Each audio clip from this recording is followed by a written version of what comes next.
So what you're telling me is you don't trust the 50%. Well, who trusts 50%? I want more. You want more than 50%? Well, yeah. I want to be the majority, not the minority. What? That had nothing to do with what we were talking about. Are you just trying to get a rise out of those watching, listening, whatever? Well, of course I am. This is a podcast. Oh, okay. We've got to have something controversial. So we just say something off air that has absolutely no context with anything. 51% is in the majority. 50%, you're not in a majority anywhere. You're in the minority then, pal. We were talking about surgical outcomes versus PT for Terry's ill shoulder. Yeah. And for those of you that hadn't heard, I have a torn rotator cuff, and the MRI shows that the tendon that goes along the top of my left shoulder, I have a tear that takes up about 50% of the tendon.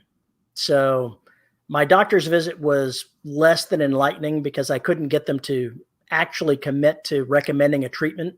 So I have set up an appointment with the orthopedic surgeon at the end of the month, and I'm probably going to lean towards having an orthoscopic surgery done to put a suture in it to keep it from getting worse at the very least. So yeah, that's an update on Terry. Yeah, so I can barely raise my arm at all without pain. So I'm a one-wing Terry right now. Oh, one-wing Terry.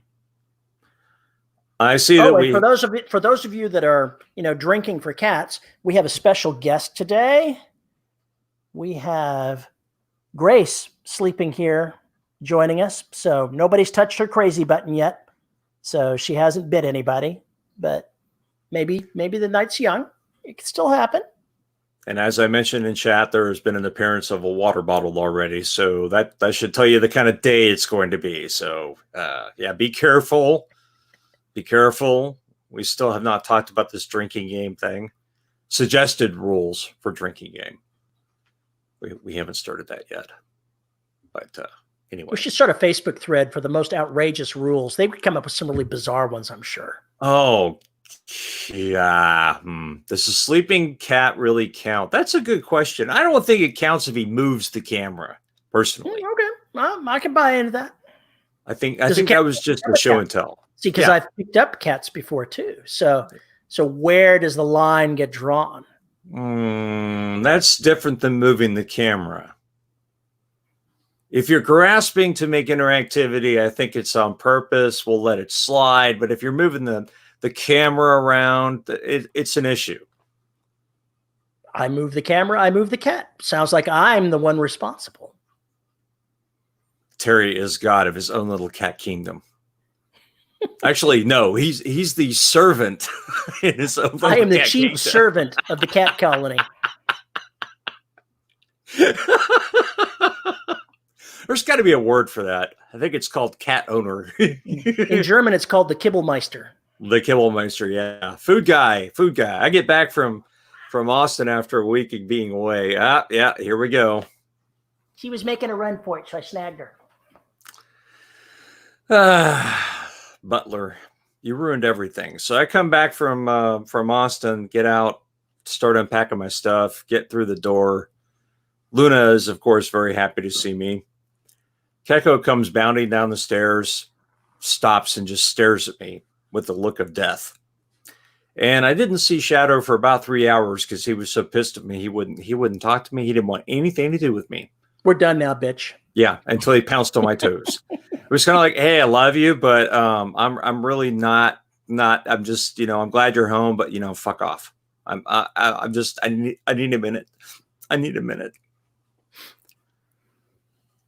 No, I did not say that. I said if he picks up the cat, brings it into view, I'd let it slide. But if he moves the camera, no. Sounds like a meaningless distinction to me. It's but still cheating in my mind, but I don't know. It's still cheating in my mind. But I don't endorse these rules. I don't write the rules. We should have suggested rules, but Oh, trust me, the dog jumped, was very happy to see me, but she's still kind of leered at me like, where have you been? Where have you been? I went to hell. That's where I've been. It's been a lot of hours. But progress. Robots, writing. This really has become the robots and writing show. At least from my standpoint. Anyway. Terry, what the hell have you been up to in the writing thing? That writing thing. That thing we're supposed to be talking about this show used to center on? It's been so long. I don't know if I remember that far back. Wow, it was last week. Have you taken your Geritol? I am one day away from finishing the final read-through of Spoils of War, and then it goes off to the editor. So 6 chapters left. I'll finish that tomorrow. Yay! I'm liking it. This final read-through, I'm enjoying the story. I had to rewrite the first scene because I wasn't happy with it, but I knew that early on. Other than that, little tweaks here, little tweaks there. I'm satisfied. I think it's going to be a good one. And if everybody else disagrees, well, then I guess I'll find out. That is going to be the interesting part. How much can you get away with before you're going to get somebody's going to go, oh, Terry's just not even trying anymore. Oh, I'm sure that a lot of people say that. If I read my reviews, I probably already see that. If you write a series that's 12 books long, I'm sure that you're going to find people that are outraged at something you've done and have huffed their way off. So, huffed their way off. Mm-hmm. Is that like that same person who keeps leaving you terrible reviews for every book? Now that person hasn't. With 3 points. Hasn't left a lot of reviews. That person left 2-star reviews for not just me, but a whole bunch of different authors. He hasn't made them in a couple of years, so we think somebody found him. Like Jay and Silent Bob finding that guy that was leaving all the reviews. We think somebody went and curb stomped him. I would love to have seen that. These 2 grumpy old sci-fi writer guys sitting on the porch. Are you so-and-so, so-and-so? Yeah. Look at each other, pull out their canes and just start beating them. Exactly. Love it. Could be. I love it. But he hasn't left a review in a couple of years, so we think that he's probably not amongst the reading population anymore because that was probably his hobby. Yeah. Leaving 2-star reviews. Yeah, maybe Amazon kicked him. He's using some other Amazon doesn't care about what reviews people leave for stuff. They'll leave all kinds of nasty reviews up. Yeah, they will.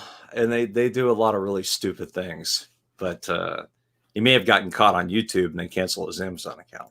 Or no, that's not how that works. Those two aren't tied. Twitch or something along those lines. I have no idea. All right. Amazon's tied in. Amazon's tied into other stuff. I don't know how any of that works anymore.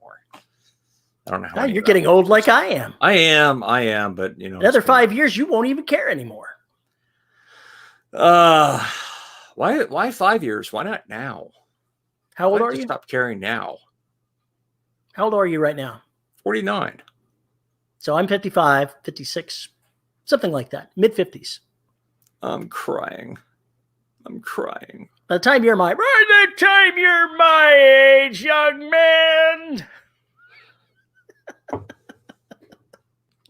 And some of these meetings I've been attending recently, video conferences, I sit there and I look, we're now the old guys talking to young folk, folk who are younger than us that are in charge of this, that, and the other at these big companies. And I'm just like, God, what the hell did they think of us? They think you're the guy that tries to fix video games by blowing on the cartridge and putting it back in. That's what they think. Oh God, I need to do something about this beard. It's out of control. It's way out of control.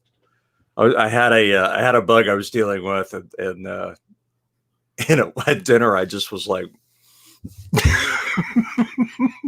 I had this beard just kind of like honking out like that. It's long enough to where you could just put a rubber band around it right now and just hold it there. I'm just wondering. I've seen some people that do that, so that's not out of the question. I'm just wondering how long it's going to be where it's like, Paul, you might want to do something about that. We need you in technical meetings, and you're scaring the straights.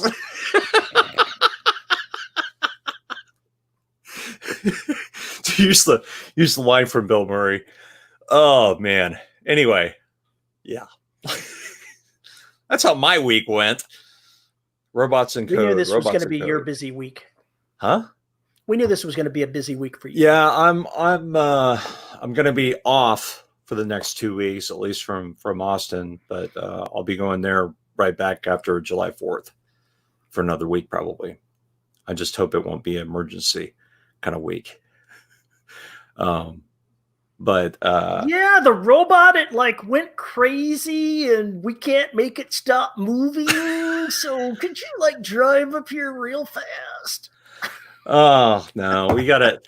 There's just a lot going on. It's just a lot of going on, a lot of prototyping, a lot of polishing and things like that. And it just there's some things you just can't do unless you're there. So I got to do what I can get done, and then spend an entire week up there dealing with that kind of stuff. But when I'm there, all I do is pretty much get up, work, get brought something to eat, work, have dinner, work, go to bed. That's about it. It's like the .coms all over again. It's wonderful. Anyway, that means I haven't been getting much writing done. Uh-oh. Yeah. Uh-oh, yeah. Somebody's touching me. They want to. Here we go again. For those of you playing at home, who is this? Little girl. Little girl. Oh, God. They're all over the place. They're all over the place. Mom. Cat butt. Because everybody wants to see the MetLife symbol covered in fur. Don't you think the MetLife symbol looks like a cat butt to a certain degree? See, I'm not even moving my camera, but she keeps headbutting where the camera's sitting. So now I just keep moving off screen. So is that part of the drinking game then? Is that a sip or something anytime one of the cats moves the swing arm? If only I was that organized. I don't have a swing arm. You don't have... Okay. I have... a stack of books. That's right. It's on the stack of books. I am going to send you... DRS is going to spend some money and actually send you a stand to put your mic on.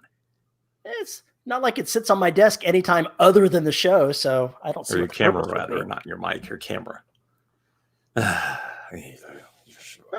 What does it matter? It sits up there on the stack of books, and I put the books up when we're done. This is why we can't have nice things. You are why we can't have nice things, Terry. We're supposed to be doing a show here, so what the hell are we going to talk about today? I think I'm going to start something controversial. I'm going to go ahead and say something that is so controversial that Sue is going to like swallow her tongue and begin raging. Okay, so I'm going to warn you before you start this particular thread that is obviously you forecast is going to cause insults, controversy, and all those kinds of things. We should have invited her on the show. She made a comment. She's down there. You can always send her a link so she can complain about it. She can come on like, she's totally, what do you mean? I'm going to watch my phone. I'll wait for it to blow up. It's going to just start blowing up. Oh, shit. All right. I'll bring up Discord and take a look just in case it's going to explode on me. All right. I'll get all of that ready. Yeah. This will be so much fun. All right. I can hear her now. Oh, for fuck's sake. All right. Go ahead. Go ahead. Let's get this started. Uh-oh. Let's. She's there. I was talking to Jake and I heard my name. Let's get this started. Let's get all right. started. I've decided for the next book that I'm going to alter my writing and self-editing process and put more of the workload onto my editor, along with a consummate amount of cash to go ahead and make that more worthwhile. Right now, what my writing process is I dictate the book, I'll go through, print it out, and redline it, and then I'll do a final read through in the digital text. And then I send it off for proofreading because it's clean enough that a proofreading is sufficient according to Redadept. I trust them. They've done all this with them. But I've decided to cut that redlining step out of the middle and actually pay for a full-blown copy edit and proofreading after the fact. So basically, I'm chopping 10 days off of my schedule for producing a book and paying an extra $500 for it.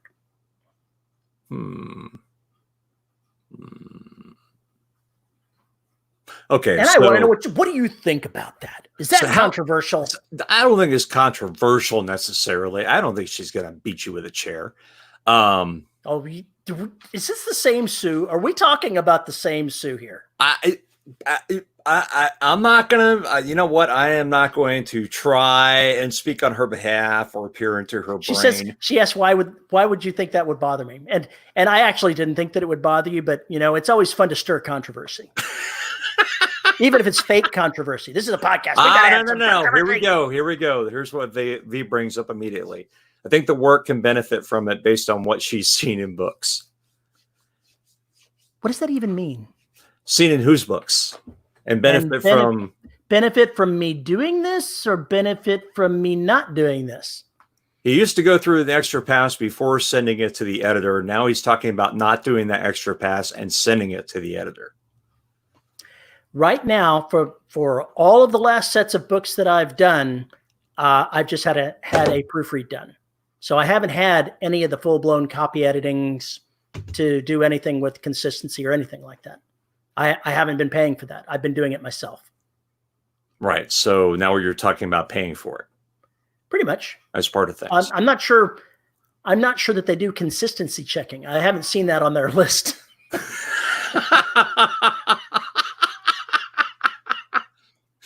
Sue says, plus you're supporting an editor. Meh, sounds like a good idea. Uh-oh, V. Uh-oh. Ooh, you're getting spanked. Veronica says, I'm recording Victory on Terra. There's some name inconsistencies with spellings and some grammar things.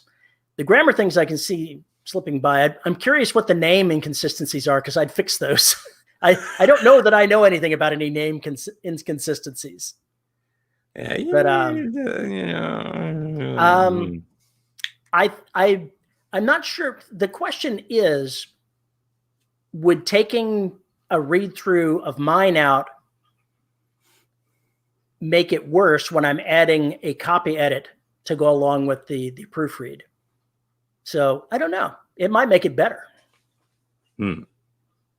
Oh, Mordecai versus Mordecai. Yeah, I can see where I got that name screwed up. I can't even spell that myself. So that's one of the things with using Dragon. Sometimes it'll pick an alternate spelling for something, and you won't notice it. I would say that's my biggest concern about you putting that out there. Since you started dictating books, I think it's inevitable that you're going to have to pay a little bit more money from the editing on the other side of it because you're now being sloppier than you were before. Why didn't I have the guy go ahead and have twins and name one Mordecai and the other Mordecai? That would be awesome. Because narrators would kill you. Here's my brother Bob and my other brother Bob. Narrators and audiobook listeners would hunt you. Remember we were talking about earlier about the two old writers? Sue says, I've read your work. More editing is a good thing. Boo! See? Veronica said it. No more twins. Hey, they weren't twins. This was alternate universe stuff. Come on. Yeah, my brother Daryl and my other brother. My brother Daryl, that's it. That's the one. How could it possibly be difficult to keep things straight? Yeah, it is. I was listening to an audiobook and the names were a little too close on these two characters and went, God, I hope I've never done that to people. And I know I did in Evolution. I was forced to because of the character names. From 3 different books. So what is it you're saying, Sue and Veronica, that I should just suck it up and have the redlining and pay for extra copy editing? Is that what you're saying? You can be honest. That's what they're going to tell me, but I'm probably not going to do it. Well, how much is your time worth? That's the question. How much is my time worth? Where's the break-even point? What is the acceptable level of quality? I'm never going to achieve perfection. You can spend a lot of time trying to get better and making a product better, but is it better to have more books or to have a marginally better novel?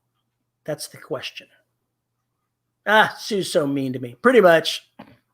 Mordecai, Mordukai, and Mordecai, lawyers for your science fiction disputes. Yikes. Well, you do not want to get sued by M&M. Sue's a tough audience, though. She's already told me, though, in the past that even running into a couple of typos is enough to make her put something down. So she's a strict disciplinarian. No, she said if the first page is covered and riddled with typos, you obviously didn't even bother to giving it a second pass. And if there's a whole bunch of grammar issues with sentence structure and whatnot, sometimes I'm gonna say that with some of the grammar, it's choice of the author. No, okay, this is true, but when it's incomprehensible, I think that would be a problem. When you're sending it to an editor and it's incomprehensible gibberish, that is an issue. And if the story on the first page has that many problems, yeah. Veronica says, I think it's a better investment of your money versus time, and doing a final read through without smaller mistakes may help you find any bigger issues. Oh, I'm not sure if she's encouraging me or discouraging me. Doing a final read through before sending it to the editor. Well, I'm not talking about getting rid of the final editing. What I'm talking about is doing a more meaty final read through instead of printing it out and going through it with a red pen and entering those and then going back and doing it again. Basically, I do 2 passes currently when I finish with a novel, and I'm talking about eliminating one of the passes and making the final one a bit meatier, as well as paying for a copy edit in addition. Yeah. Okay. I get it. I got it. I think it's good. Sue says, you're the writer. Right. Do a quick editing pass and then let the editor edit. I'd like that. If only I get to that point where I could make that happen. Right now, I'm publishing somewhere around 4 or 5 novels a year. My goal is to add a couple of novels to that, because sometimes they take a long time to get through, and I'd rather be producing a little bit more content. My bank account would thank me. Veronica's bank account would thank me. That kind of thing. Yeah, I feel your pain all too well. Do I feel your pain? I'm not aiming for Jake Bible level of production here. That's crazy. But if I can increase my production by 15 or 20%, that's an extra couple of books. This is true. And when you look at the actual reading community, where's the tolerance for how much do most readers even notice some of the differences that I'm making? I wonder that all the time when I'm doing my self-editing. I change words, I change how things are phrased, and I go, is this just me, or would anybody else have cared? I think it more matters about it's sounding the way you wanted it and meant it to sound. So yeah, I think some of those things I'm never going to get rid of. I will always go back and take a look and still be polishing his sentences till the day I die. It's just a matter of I published it, so I no longer have to edit it. Sue says she'd still do 2 passes, one before I give it to the editor and then a quick read through when they've done their job. This read through that I'm going through in Spoils of War has taken me 8 days to get it finished. And it's not been a very heavy final read through. So that's a couple of weeks of time. Each pass is a couple of weeks, or a week, between a week and 2 weeks. So I don't know. It is the eternal question. How good is good enough? I It's like pornography and erotica. I know it when I see it, or when I read it, or when I hear it. I mean, you tell me. I think the biggest concern is that you'll miss something in the consistency realm. That's pretty much what my final read through does. Yeah. Is I'm looking at that consistency. A lot of the final read through, while I'm fixing things that I see, it's making sure that the details match.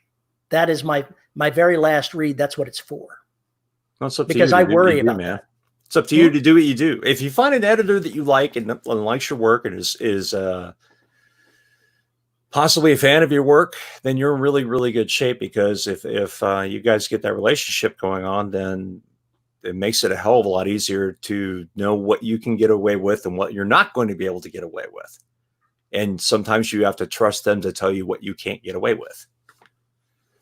And that's just having that person there. And they will tell you if you have developed a bad habit of saying the same thing on every paragraph, Oh, why can't I just use Grammarly and be done with it? Wait a minute. I think I just saw Sue spit something up. I think you just watched me have an aneurysm too. I actually did purchase a membership with Grammarly, not to replace an editor, but to make sure that I catch some of the things that have slipped through. Oh, back in the days when I was a young writer, just out of college, and we were using these fledgling AI, Grammarly intelligent things, and boy, did they suck. Everybody had those things, and it was just bad. It was just bad. It was like, oh, we're gonna introduce better spell check. No, you really didn't. I don't look at a lot of the things that Grammarly would normally complain about.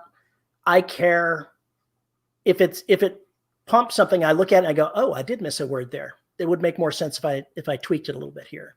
That's more like what I'm looking at. That and commas. Commas are my worst enemy ever.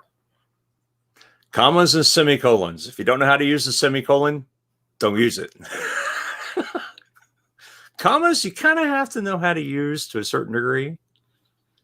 Somewhat.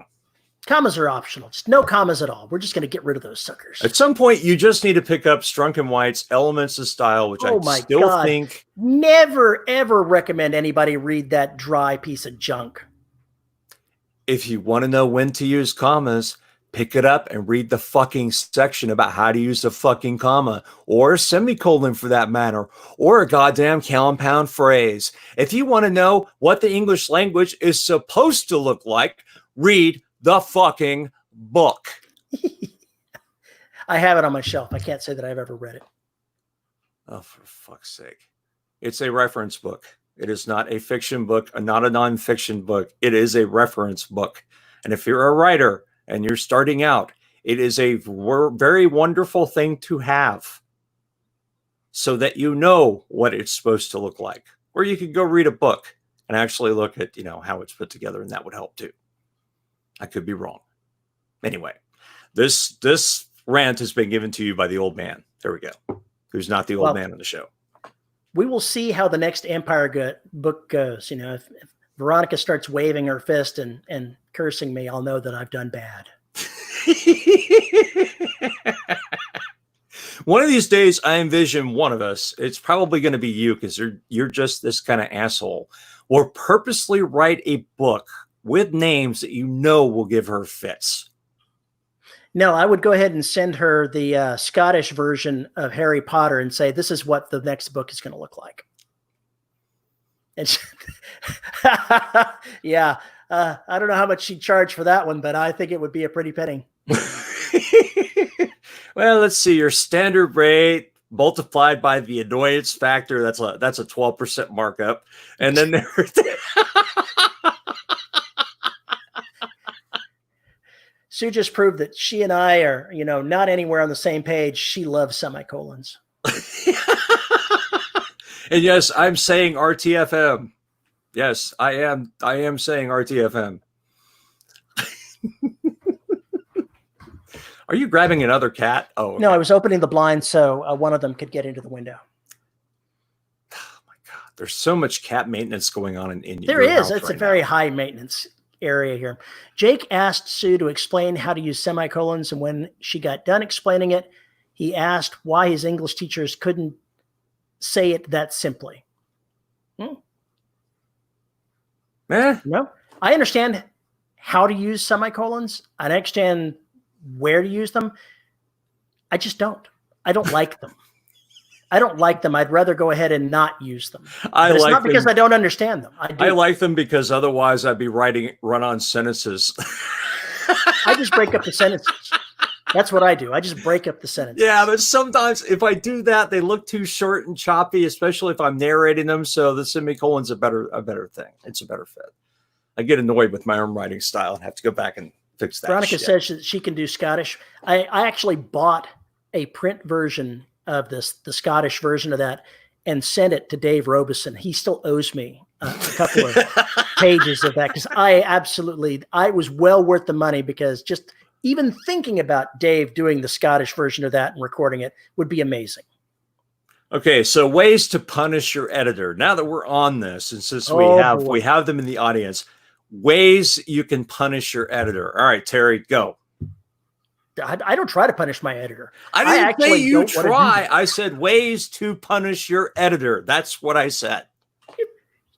Why would somebody want to do something evil like that? Nobody wants to punish their editor. I understand what you're saying. Nobody wants to. You're presenting as a good thing. It's not a good thing. Nobody wants the world to end, but how often do you end up writing about it? That's not punishing your editor. Rephrase the question.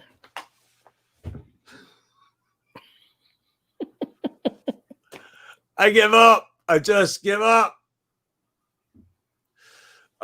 Send them something well. All right, Paul. How should I punish the editor? I was asking, can you think of any way in particular to punish your editor? You could make every single character in your novel have their name start with the letter A. Every single last one of them. Ooh. I've read a couple of books where you're like going, which character is this again? I've lost track of who's who. And it's usually because the names are too similar. I would avoid names that sound like thought, because it gets really, really difficult to hear those TH sounds. And if you're reading audiobooks, God help you if you're reading it, narrating it, I should say. Those could be a little tricky to say a whole bunch of those in a row. And if you're writing science fiction, do not ever, ever, ever, ever, ever make a name that has 4 apostrophes in it. Ever. Oh, God. Give up on the apostrophe shit. I can't even fit that in my fucking head. You know, I have seen some science fiction where you're like, what is that name? What? How would you even know if you misspelled it? See, what I would do is I'd be like Yuta, right? The first time you meet the character, they rattle out that huge name. Okay, Jim, something like that. Just to shorten it, just a short version. And then you could also do the John Ringo thing and just put a little marker in there. Insert explosion here. Insert aneurysm here. Oh, ways to annoy your editor, right? Like E.E. Cummings. Yeah. Brandon Phillips says, it's been done. All the girls' names start with A and some are twins. That is horrible. Oh, that is just, wow. Why would you do that? We are Legion, we are Bob. All the characters are named Bob.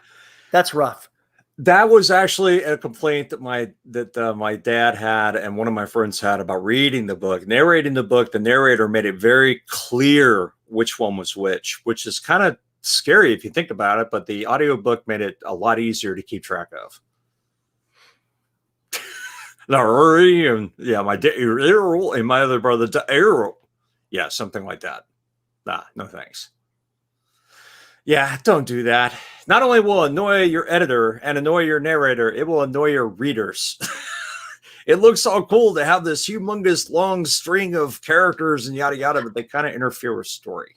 You talk about continuity issues. I have found out after the fact that between books, I've inadvertently changed the name of a planet. I've inadvertently changed the name of a ship, and no one noticed. And I killed the character twice, and only a few people noticed. I went back and retroactively fixed it, but no one noticed. See, I got caught in that shit and still was like, okay. That's why you should keep a good story Bible, because then you can look back and go, what was I doing No, here? what I can say is that there is no, and nor did I ever say that there was only one red on an oil rig. I never said that. There could have been 2 reds on that oil rig. There could have been 4 or 5, just like there could have been 10 Bubbas. Just saying. This is my coworker Daryl. This is my other coworker Daryl. Yeah, kind of like that. I think there are several languages all over the world that have clicks in them, or the guttural. Yeah, it sounds alien, not just foreign. Yeah. Or you can go ahead and have phrases in a foreign language. If you've ever heard something like Afrikaans spoken, it is a harsh language. It doesn't sound like it has a vowel anywhere in its near vicinity. And at least I assume that's what they were speaking. It sounded like that to me. And I can imagine trying to put that into a novel and expecting a narrator to make a shot at that one. Oh, that would be rough. Well, I think Veronica's had to do this before, make clicks or something like that in a certain space to match what the author had written. But those are clicks, I don't know, vocal sound effects or something. I imagine they're not in the middle of speech. Yeah, the Monty Python Bruce sketch, I had that thought too. There are usually, as someone who has spent time on a rig, there are usually more than one Bubba on the platform.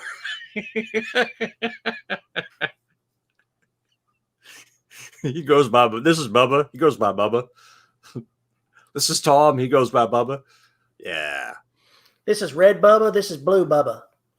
We keep them on the other side of the rig from one another. Don't ever let them get near one another. They're like matter and antimatter. Yeah, you ever seen that Star Trek episode? In the mix, something's gonna blow up. They're not allowed on the same shift. A driller named Cornbread. Okay, I buy that one. When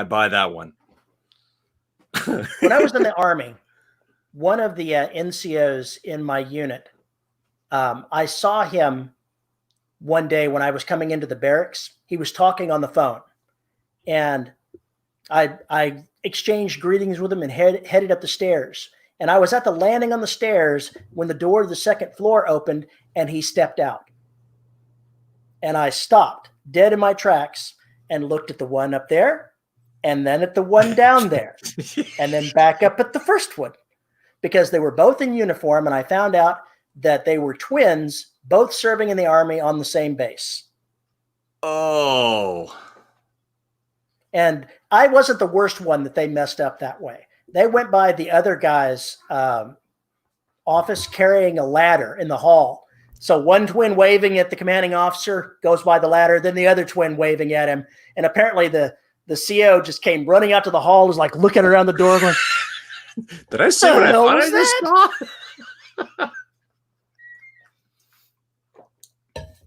Pranks they can't really send you to the brig for. Exactly so. It's like, what are you going to get after him for? Oh, I was walking down the hall with my twin brother.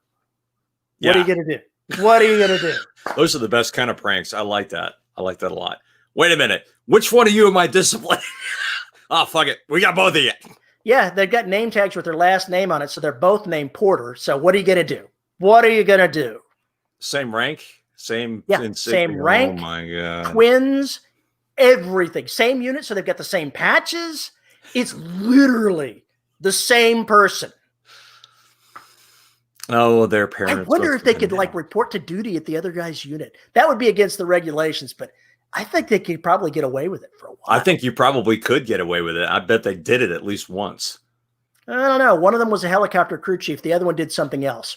So I'm not convinced. No, never mind. That's getting technical there. I'm not sure that you would want to go ahead and have somebody that's not certified working on your aircraft. Yeah, Matt Wallace wrote a great story called Another Man's Shift, I think it is. I think it's called Another Man's Run. Talking about a postal carrier in the far future or something like that, where they're having to carry post across pirate lanes and all sorts of stuff. And guy takes somebody else's shift, and it's in a very bad part of the galaxy or whatever. It's a great little short story. I think you should read it. But that happens. You could write that into your characters. Somebody taking somebody else's ship for money. Lookalikes. Could be. And yes, that was Misty. It's The Prince and the Pauper. You know that story, right? Mm-hmm. Okay. If you don't know that story, go Google it. I am not here to read stories to you. Not going to do that. Not for free. Not here anyway. You do it on your podcast all the time. Yeah, on my podcast, on YouTube, whatever. That's when it's story time. It's never story time at DRS. Unfortunately. It's true. That's what happened on Avatar. Avatar, whatever. I wonder if there's some kind of program we can send you to where they will deprogram how you've heard these words in your head all your life before you actually heard them out loud. It's too late now. I'm almost 60. Are you trying to tell me that old people can't be taught new tricks? I'm telling you, when you get my age, it's not worth your time to fix them.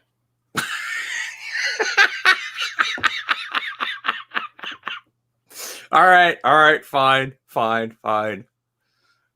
I'm still thinking that's how I should describe you. This is my friend who's in poor need of, going to some kind of vocal academy to learn English, learn how to speak English. You're talking about doing stuff to your editors. One of the things that I'm writing that I have in Spoils of War is one of the main characters is somebody from a different society. So even though there's conversation going on back and forth, that one character does not speak the same language as the other ones. I don't portray that on the page. I don't go through anything as crass as, trying to have different pronunciation. But she makes note how the other protagonist, when speaking her language, has the absolute worst accent ever heard by anyone speaking that language. Yet I don't want to have an accent done in the narration. So I have no idea what Fee is going to do with that, but she's probably going to.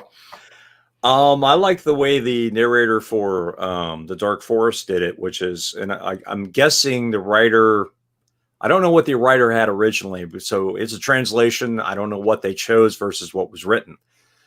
But the story talks about, from one character's point of view, that 200 years in the future, English and Chinese are literally just like married together for pretty much everybody. And they're equally replaceable. And so it depends on where you are, which one they speak, how riddled it is. But like technical, he said it was just this mishmash. It was not done in the way you would be afraid of, where they actually did it that way. It was just basically if there was a character in particular they wanted to bring attention to in Chinese, they said the words for it. They did not say the character in Chinese. And that was a really good way to do it. Personally, my preference, I think, is just, reading it with the character's voice, not trying to make using a different language sound different. Just, it says it in the text. That's probably good enough for the reader. But, yeah. Very much like Firefly was how it was described. Or that's how I interpreted it anyway, but yeah, I guess Spanglish, something along those lines. Or what was the European common language? Esperanto. That's not a common language. That's a made-up language. Aren't all languages made up?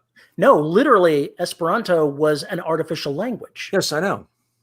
But it's not a common language. So it's Klingon. It is by no means a common language. It was intended to be a common language. Okay, I'll buy what the intent was. It never made it. No, shit. Not even close. Not even close. No. The audiobook for Rexus did a poor language pronunciation. It was guttural language. It was a guttural language. No. A Quebecois, where individual words get thrown into the sentence. Yes. Squirrels of War. That is the title of a short story right there. I said Spoils of War. So it was close to Squirrels of War. Yeah. But that would make a great short story title. I have no idea what the short story would actually be, but I can genetically engineered squirrels with little bitty machine guns. Oh, yes. Uh-huh. Right. Squirrels of war.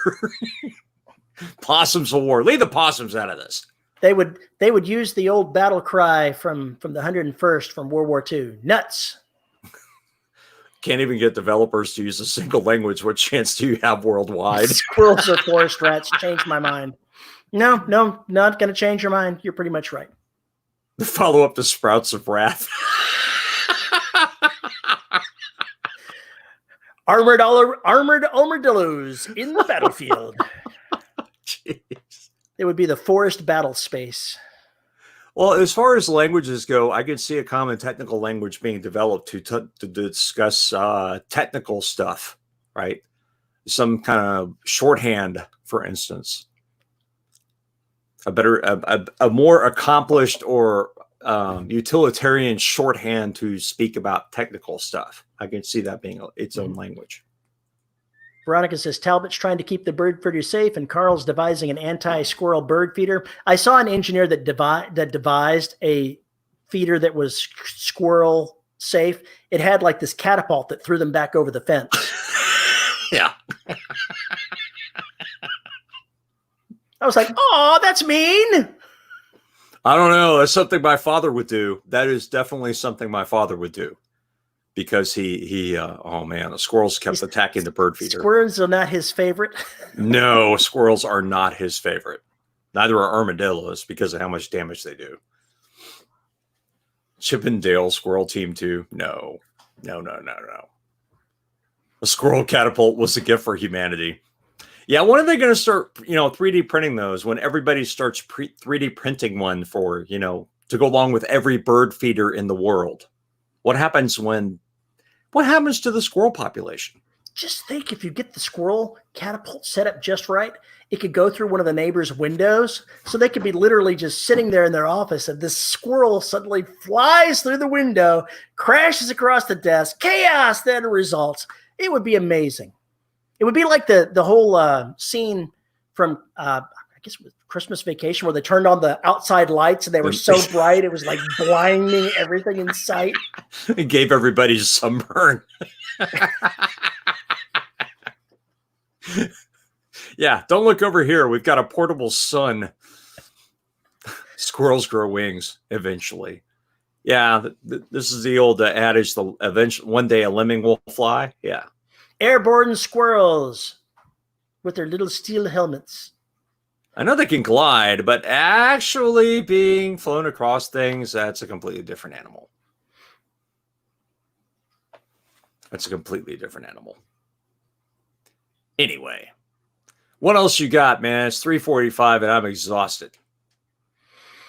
You got nothing, huh? Oh, I could go into stuff there.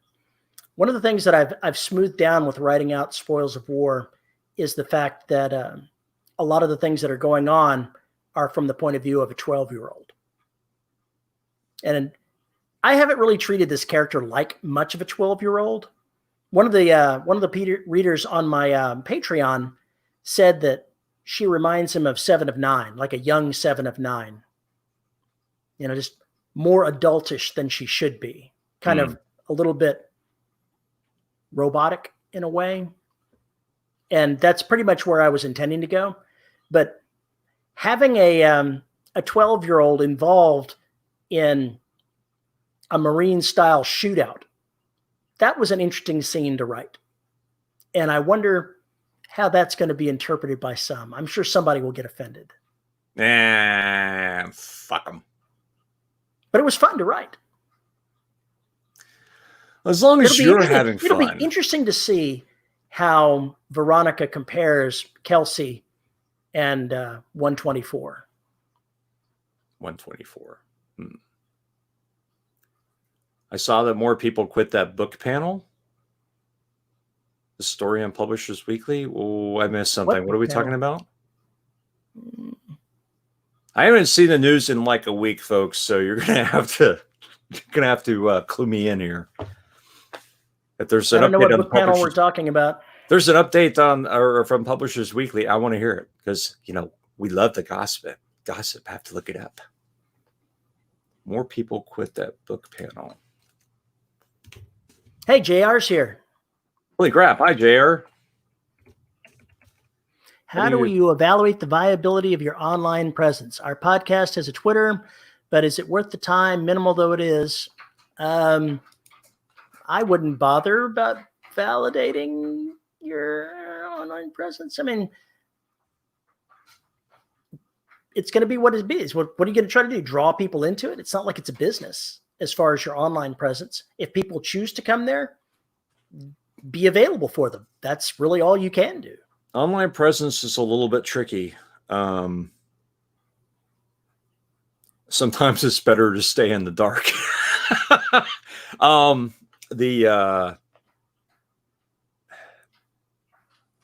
think if you're basically doing the things, you've got a Twitter presence or Facebook presence or insert social media of choice, and you have a website or putting your books for a way to people to talk to you, then you've got something. If you think you're a particularly interesting person and say interesting things, then yeah, okay, maybe you're doing a better job promoting your content on there, and et cetera. So, and there are other people that are intentionally lightning rods that go out there to say something that they know is going to just cause a huge stir. And then they're offended when the lightning actually strikes. But that's what they live for. That's what they go out to do. They want to be the controversy. They want to be the center of the attention. There are people that you wonder sometimes if they say some of the shit that they say just to get in there, just to get people to go completely bonkers. Oh, National Books Critics Circle? I don't even know who those people are. Yeah, what do they do? I have no clue. They probably rule our entire the entire NYTB list. Is that what you're telling me? They rule the entire publishing industry, but we've never heard of them because they're the Illuminati of writing. Ah, okay. All right, here we go. In turmoil as officials resign, citing racism, privacy breach. Uh-oh. Is this like the RWA self-destructing? I have no idea. I haven't even heard about them recently. I wonder whatever came out of the whole RWA self-destructing. I haven't even looked. That dumpster fire may still be going. Probably is. Nothing's going to get sorted. Wow. Interesting. I hadn't heard any of that, but that's about normal. These are exciting times in which we live. Oh, Jeff said exactly. COVID killed RWA. Are you serious? Interesting idea. I don't know that COVID killed the RWA. I think they basically committed seppuku. Seppuku? How do you pronounce that anyway? Since we're going to mock how I say things, I might as well just go ahead and mock myself. Yep. If you have fun doing the podcasts and the other social media stuff, then do it. If you don't really have fun doing it, then don't put a whole lot of effort into it. Just put in what needs to be there. But if you don't enjoy it, Terry, share cat pictures. You're going to be fake. You're going to come off as fake, and it's going to be kind of a there problem. And do whatever is you, and the people that are attracted to you will show up and will interact with you, and the people that don't care will wander off and do their thing. Yeah. If you're trying to do something that's different than what you would normally do, then you're probably going to have a problem.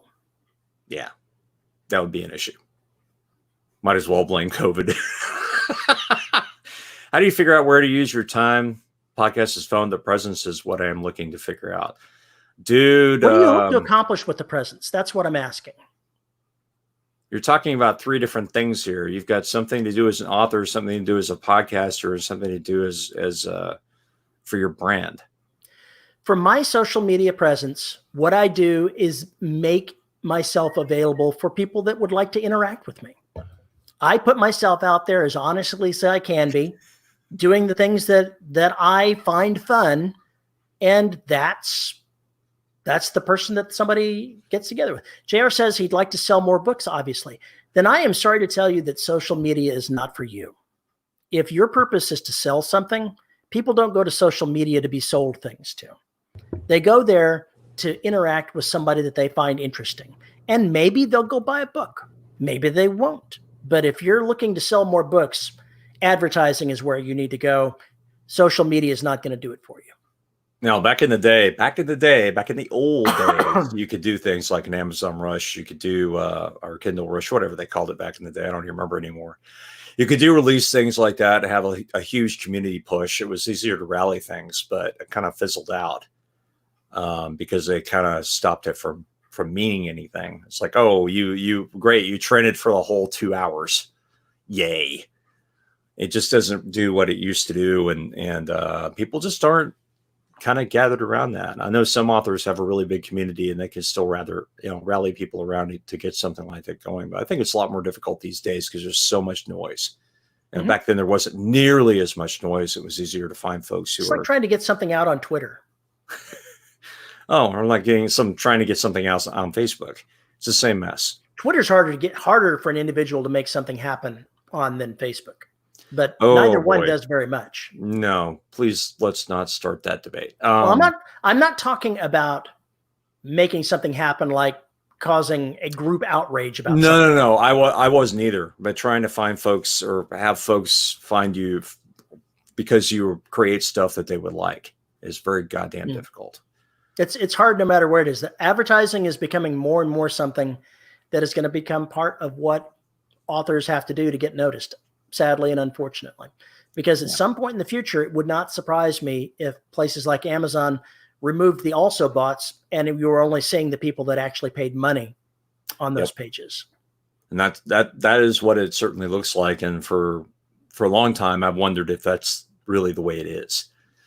That they intersperse the also bots with, yes, these people also bought this. So by the way, they paid us to say it was on Amazon. There are two separate carousels, one right above the other right now. Yes, that they has are also bots, and the other. And off and on, people have had the also bots disappear, and you keep wondering, is that A/B testing? And I suspect it is. Sooner or later, the also bots are going to disappear, and you'll only have the sponsored products. And if you're not paying to be seen, then you have to rely on something like a mailing list of people that have already joined up with what you're doing. Otherwise, your visibility is just going to plummet. Yeah, visibility, once you lose it, it's difficult to get back. It's going to be really tough for me to get back. Who are you again? Yeah, exactly. Why are you here? Exactly. 2 years without publishing a book, kind of a problem. JR says he suspects political activism of Amazon will create a push for alternatives and maybe kill their monopoly. Good luck with that. When somebody has as much clout as Amazon, actually forcing somebody to compete with them takes so much money. At some point, you're just going to say, why am I bothering? That's what happened during this COVID crisis. When people needed to have something like food delivered, as an example, they suddenly said, gosh, Amazon's a little slow on this. I should go try this other service. And I was reading an article. I don't even remember what the other service's name was, but their business quintupled overnight and their supply system was unable to comply. Right. They had more of the stuff. They had more of the stuff available because they probably were dealing with different sellers than Amazon. If you go to Amazon for like real products, not books and stuff like that, physical products, go look in who it's being actually sold by. Tony says the economic scale of Amazon that it can leverage is essentially an insurmountable advantage, and he's absolutely right. Right now, that is correct. The only way that Amazon is going to lose its pseudo-monopoly is if they do something that drives their own customer base away. And as customer-centric as they are from a buying experience perspective, good luck. Yeah. It's a pain in the ass. It is a pain in the ass. The media monopoly started in the 90s. It has only gotten stricter and stricter. My personal hope is they all go out of business, but what do I know? I like what Matt says. I watched this podcast because I enjoyed Paul's books. The podcast did introduce me to Terry's books, but I'd say that's more an exception than a rule. Pretty much anybody that likes my books is an exception rather than the rule. That's what I think. And I know that's not what you meant, but I read that and I was like, yes. Oh God. It's I can't worry about it. All I can do is what I do. And right now, especially because right now I have to pay off debt. So basically it's like whatever happens in that economy doesn't really even matter to me right now. But getting back into it when I get something I can publish that's not related to a Sever Press title, it'll be a fun way to get back in because it's going to be a completely different animal than it was before. One of the things that you've got to remember is that you can always increase your visibility, but you sometimes have to be creative about doing it. One of the things that I'm going to start advertising on Facebook in another couple of months is I'm going to find a way of advertising, not to sell my books, but to get my free reader magnet into people's hands and get them onto my mailing list. Right. It's a different way of going about doing it, but my mailing list is a lot more productive for me than advertising. And Summer, I think we're talking about ebooks in particular. When I'm talking about ebooks and audiobooks, they have a monopoly on. They do. They don't have a monopoly. At least in North America, they do. But they have a pretty large share of the market. I think that if you look at ebooks, I think that they're like 75, 80%, something like that. Yeah, that's a monopoly. In my books, that's a monopoly. Where's the line? Where does the monopoly happen? When you have no fucking competitors to speak of, especially in digital world, because it gets even crazier. But yeah, good luck. Good luck. If y'all haven't checked into Story Origin, you need to. My list went from 6 on January 1st to almost 400 now and growing. Oh, cool. Story Origin. I think I submitted my reader magnet there to be part of a bundle. Sounds familiar. I'll have to go check that out. I'll have to go look at that. Terry, you're being asked about your mailing list. If you go to my website, terrymixon.com, there's a prominent spot to enter your email address and join the mailing list. And it'll even send you a link to my free reader magnet. But yeah, it's you got to make the way you make your mailing list accessible to people is you make it so they can find it. If somebody goes to your webpage, that's one of the things people do when they hear about an author. They'll go look at their webpage. You make sure that your mailing list is there. I also make sure that in my books, a link to my mailing list is at the beginning of it and right there on the final page of the story. I figure if somebody's made it to the end of my book and they liked it, then they'll be inclined to click that link and say, let me join that mailing list so I can hear when the next thing comes out. Jeff, you can disagree with me, but yeah, you can still go elsewhere. But here's the thing. Where are the authors on that platform? I'll tell you where they are. They're in Kindle Unlimited. And so you're not going to see where a lot of the money comes from. Yeah. So you're not going to see their books. They've got a lockdown on it. So that's kind of a problem. I've discovered that, other than the fact that Amazon is the lion's share of sales for an author in any case, if you're in Kindle Unlimited, you also make more than somebody on Amazon that's not in Kindle Unlimited. You get more visibility. So, and there's also the fact that in the genre that I write in, there's a very large separate audience that only reads in Kindle Unlimited. It's not true for everything, but things like romance, things like certain genres of science fiction and fantasy, those are very heavy in the Kindle Unlimited market. And there's an audience there that you won't find just selling it broadly. Yeah. And you're talking to somebody who's been pioneering and selling ebooks on his own site and offering own alternatives. And trust me, is a fucking nightmare. It is, because people without the store do not know how to do jack shit. So go ahead and sideload that book, folks. Yeah. How many people know how to sideload that? Yeah. Thank God BookFunnel has instructions. I gave up selling audiobooks because I had so many problems with people not being, they got really upset when they said, oh, I can't load this on my audiobook. Well, it says you gotta put it in iTunes or whatever you're using to load up your music player. Well, if I can't get it from your link, why did I buy it? It's not my fucking fault. Apple's got this and Android's got that and this, that, and the other. I just gave you a fucking audiobook. It's your problem to figure out how to get it on your fucking thing. Well, I'm not going to deal with that anymore. Fuck you people.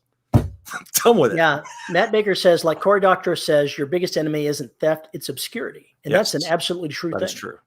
That's one of them. And I still get new readers by giving away my work. That's just the way it People send is. me notes saying, hey, I spotted your book. It's on this site and people are stealing it. Like, it takes a lot more work to go ahead and get pirated versions of my work than it's worth. You know, if somebody wants to spend the time there, they're not going to actually buy books. They're not my audience, but maybe somebody will hear about my books through that. So is my time worth fighting it, or is my time worth writing something new?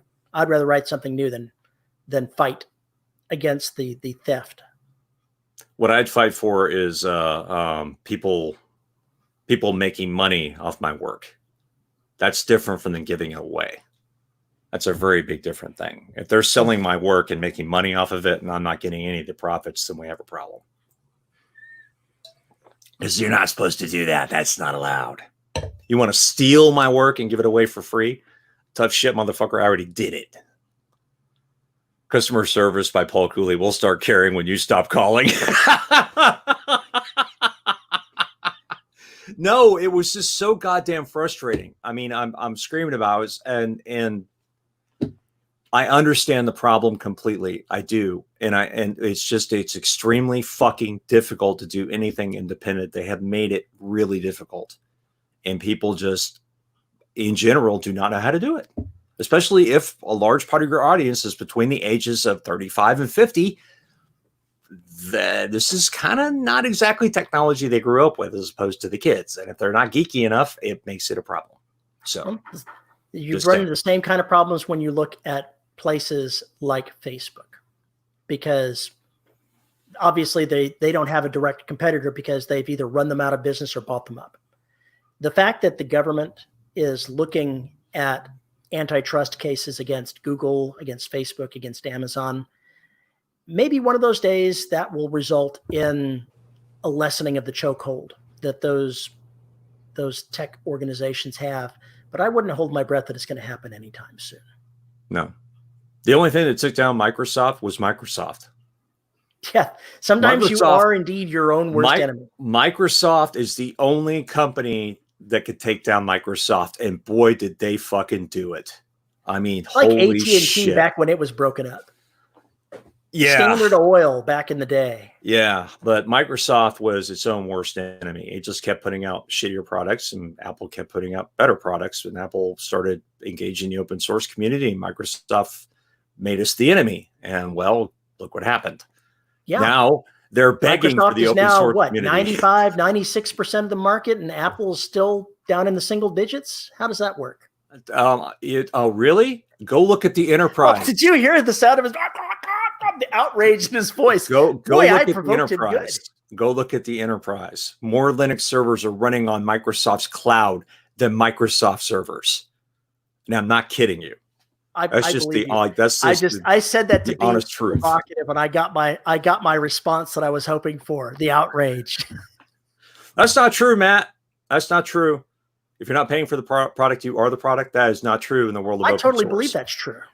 That's not true in the world of open source. He's talking about Facebook. I know he's talking about Facebook. I know he's talking about Google, and he's also talking about Amazon. Anytime you log in and we got all those single sign-on thingies and everything else, that whole interconnected web just gets more and more insane. Did you hear about the lawsuit against the Chrome browser? Which one? The one that they just launched because they found out that when you open an incognito window and you're doing your business, it's not really incognito. They're still selling your shit. That's why I'm dumping Chrome for Firefox. If not for the fact that Firefox is all penetrated too. It's not going to be any different. They're still going to sell your stuff. No, they're a little bit different. I trust them a hell of a lot more than I trust Chrome. The only problem is I have to use Chrome because this WebGL implementation is actually up to snuff, but that's a technical detail. So, yeah. I don't know where to move to anymore. I don't know. It's hopeless. Fuck Google. Yeah, it's kind of like pushing drugs. It's a free product that gets you hooked. Yeah, it's always the free. Tony says you can go with Brave. I don't know that I've ever heard of Brave. Yeah, never heard of it. Smoke signals. Oh, yeah, I'm going to use links, Tony. I actually still do use links when I'm trying to troubleshoot HTML files on another server that's not running Xorg. Okay. Oh boy, we're getting into religion now, folks. I think we need to No, this has backing nothing to do with- away from this. If you don't know what, we're about to start talking Vi versus Emacs, so we need to really just draw back a little bit. If you don't know what Lynx is a text-only web browser that was built way, way back in the day. Obviously, does not. Yes, you can use Emacs to edit video. So what? Anyway, Lynx. Oh wow, I wouldn't want to try that. Nor would I. You can also do the same thing with Lisp. But why the hell would you? You could also masturbate with a cheese grater. Why would you? Anyway, Lynx is just, yeah, every time you check it out now, it's like your browser is not capable of running JavaScript. Yada yada yada. It's really hilarious. Anyway, yes, I know Lynx. Wow. But it's a text editor. It needs work, right? Anyway, regardless, how the hell we get on this anyway? We got on this because I was talking about Safari being sued, or was it Chrome being sued because of their browser? It's Chrome. I always get, for whatever reason, I get Chrome and Safari mixed up. Maybe it's because they're both present on the default iPhones. Is Brave that secure browser, Jeff? I think I remember reading about it at some point in time. Do I initiate myself in this religion by hitting myself in the forehead with my keyboard, Monty Python style? Yes, that's how you get initiated into this.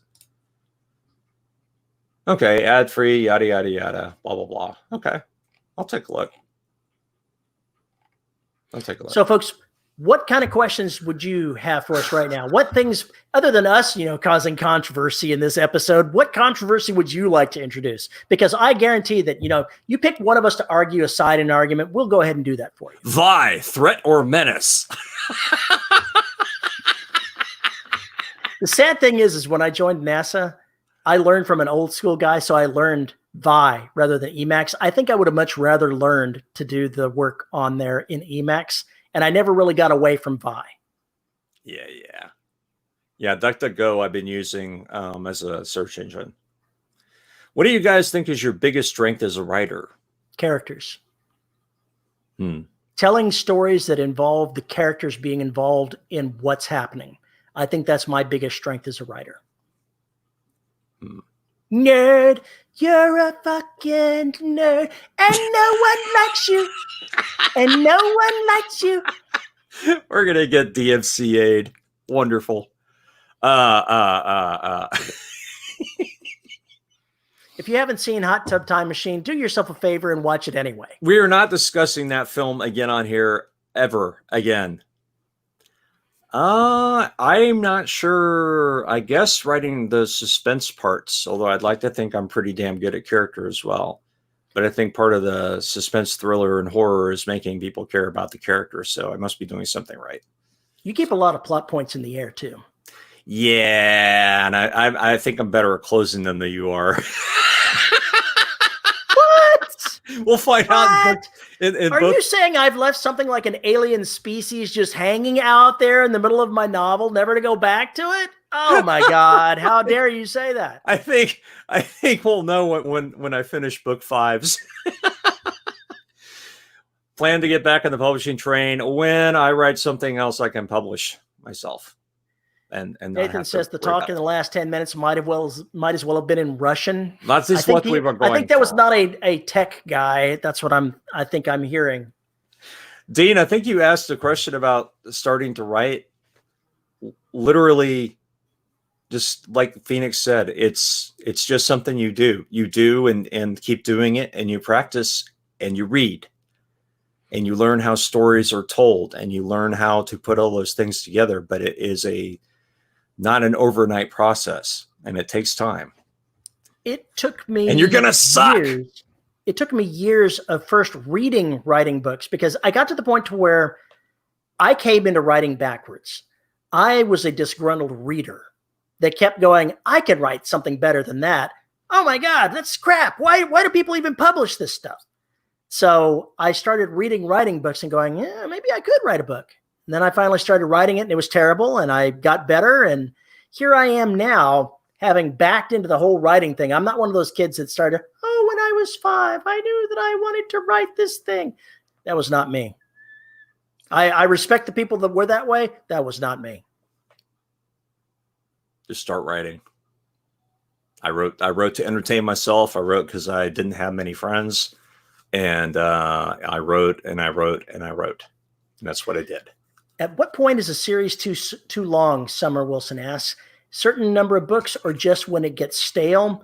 I think when it gets stale. Yeah, because there are a lot of series out there that have a lot of books in it.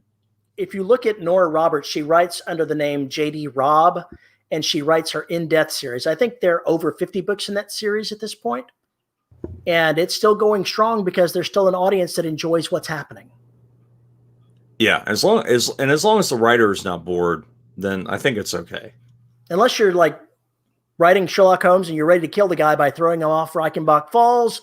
No, you did kill the guy, and then the Queen demanded you bring him back. What 12, bitch. Phoenix says. 12. Jesus Christ. I wanted to end or plan an end for both The Black and Derelict because I didn't want to face running out of story. And I was definitely going to run out of story with Derelict. So it had to be kind of a planned series to do what it's going to do. In The Black, I don't want to become a parody of myself. So I wanted to end it with a bang. That's all I'm going to say. So we'll see when we get to book 5. Have you ever tried writing drabbles? No. I wrote, I think, 1 or 2 drabbles. I wrote a couple of 250-word short stories for a competition back in college. But I don't think we were doing drabbles at that point. That word did not exist. I wrote some Flash fiction, but I haven't written any drabbles. Yeah, Flash was 250 to 500 words.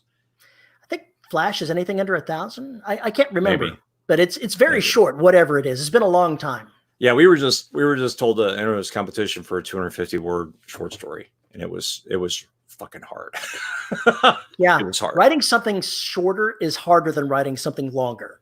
Yeah, we had Jake Bible. We've had him on here a couple times, and we talked about way back when Dead Mech came out and talked about Drabble, and he was talking about the economy of words. You really have to strip out superfluous anything, and basically take description down to its barest bones.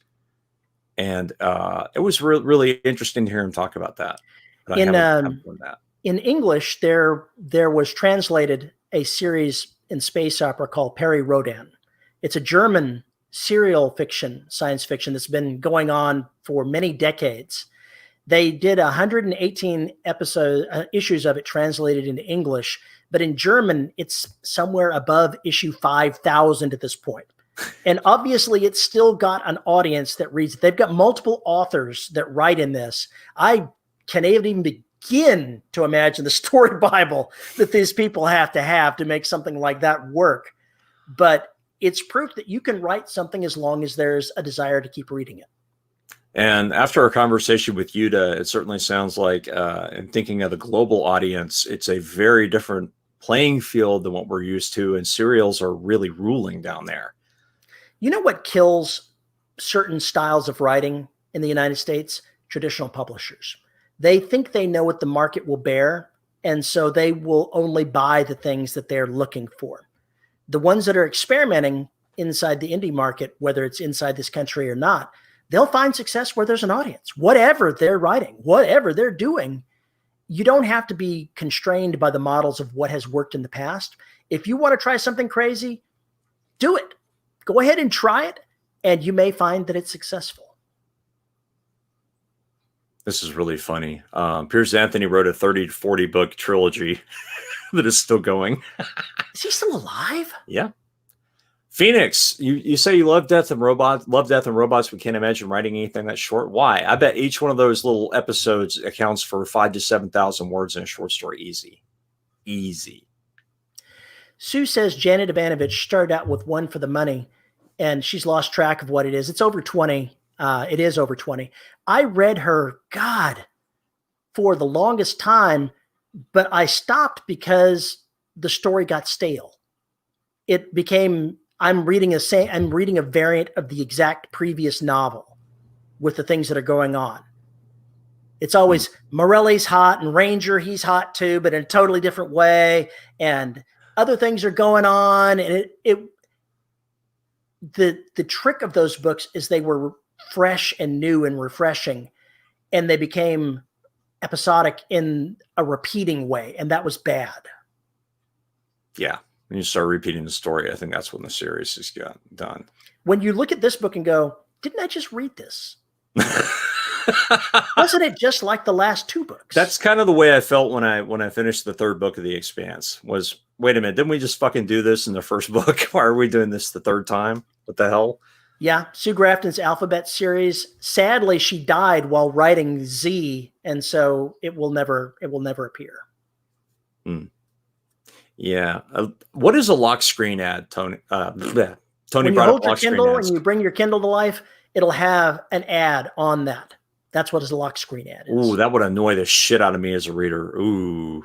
And I think that you pay a lot for those lock screen ads, and I'm not sure that they're the best use of your money. Sponsored product ads is still probably the best. I'm still going through the Amazon ads course that I bought from Mark Dawson.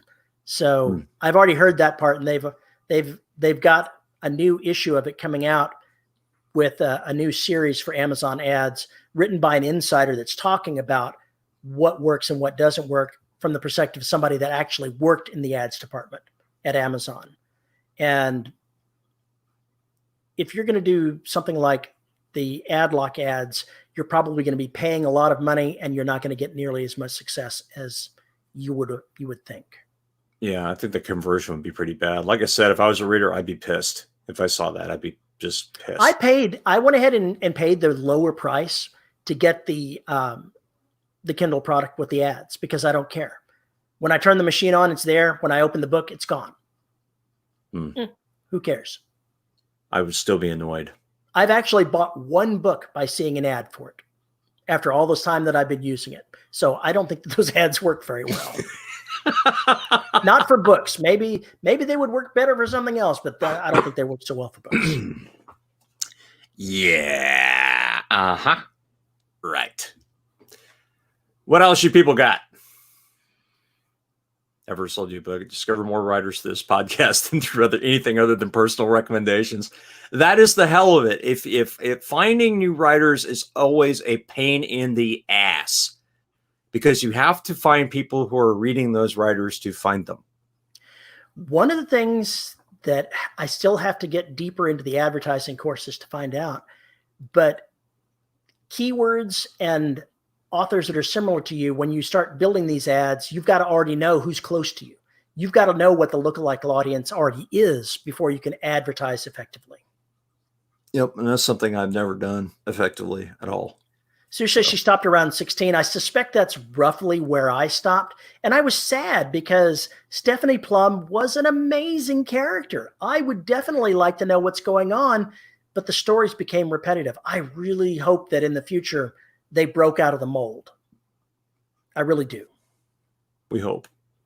We hope. Something on those lines, we hope.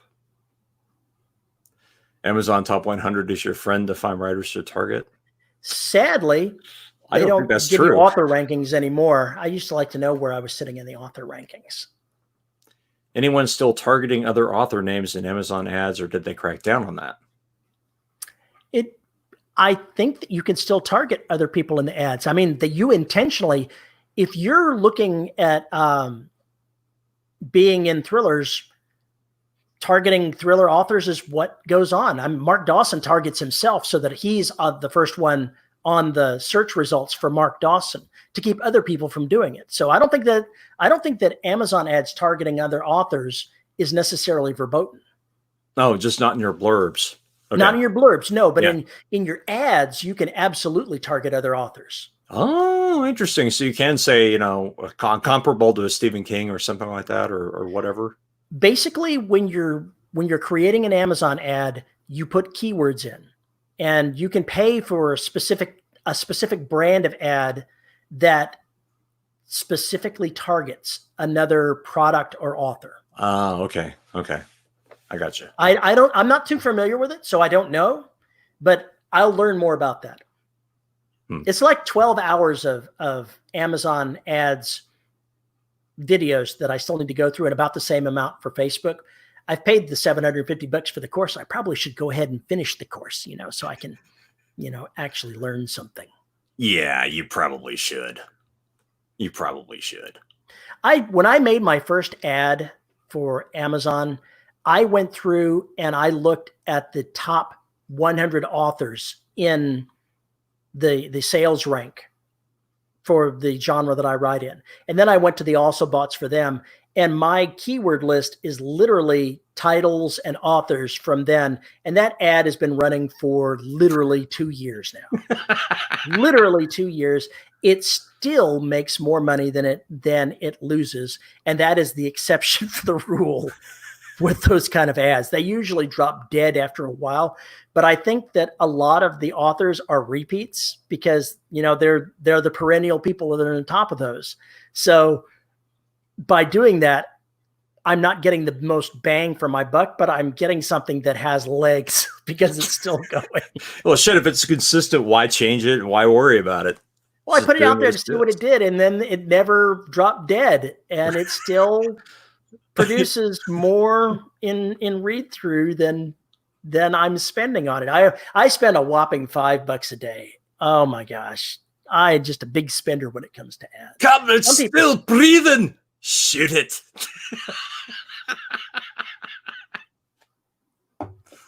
All right, we should probably bring this to a close because in case you hadn't noticed, I'm still just like very tired. This is our penultimate live show for the masses, folks. We will be doing our last one next week. That will be the end of our weekly live shows. If you want to join us after that, you will have to be on Patreon or wait for the podcast. Or we've got to come up with something else because I got to tell you, I've gotten another email saying, Patreon, need another alternative because I just left Patreon. Oh, fuck me. All right. So we really need to come up with something that is an alternative for that sort of thing. Yes, Matt, you are absolutely right. You and I need to talk about making a nice little CUDA style, using some tensor or something similar like that. Just start ingesting the information. Anyway, Phoenix says that you should look at Dave Cheeson's Kindlepreneur. I've met Dave Cheeson and talked with him about that. It's a good thing to do there. I also have KDP Rocket. It used to be called KDP Rocket. Now I'm not sure what it's called anymore. There's no telling. There's a couple of tools that I've purchased over the years that I could use.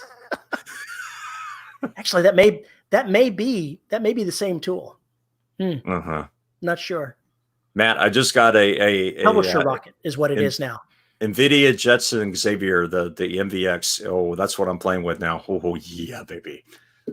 Well, if you wanted to send us an email about all this geekery and crazy talk and editor flaming and other associated stuff, you can send us an email to show@deadrobotsociety.com, and I might actually check the account this week. There was such a total failure doing that because she didn't have an aneurysm at all. You can send me a tweet at Paul_E_Cooley, not because I'm the only person on Twitter, but I am on this show because Terry won't do it. Or you can find us listeners of the Dead Robot Society Facebook group, where Terry has more activity there than I do these days. Or you can find us at youtube.com/DRS podcast to see our ugly mugs. We have to thank our wonderful host, pod hoster, who makes all 14 bazillion episodes of the Dead Robot Society available for your ear holes. If you want to support the show, you can find us at patreon.com/DRS podcast, where for as little as $1 a month, you can yada, yada, yada, yada. And at the $10 level, you get your names read. And I had this information up, but now I've covered it up in another window. So our $10 patrons are Andrew Smallwood, Chris Winder, Drew Bernardi, Isabel Cushy, JD Baca, JD Baca, there we go, Joshua Sylvester, Nathan Cosby, Rick Shaw, Cheryl Winters, Tony Joy, and Veronica Jagger. Thank you folks so much for making this show possible. We really appreciate it. And one of these days, Terry might actually be able to afford some kitty litter. Never going to happen, man. We're going to go ahead and have our last episode here. We're going to do it with Boston accents, all right? Boston accents? They're not drunk enough for this. Yes! We're going to park our cars in the car part, and then we're going to go ahead and do this show. Oh, fuck. All right. Thanks, folks, for showing up. Stay cool. Stay safe. Have a great week, and we'll talk to you next Saturday. Bye-bye. As soon as Paul hits the end button, which he's never ready to do. So there you go. We're out of here.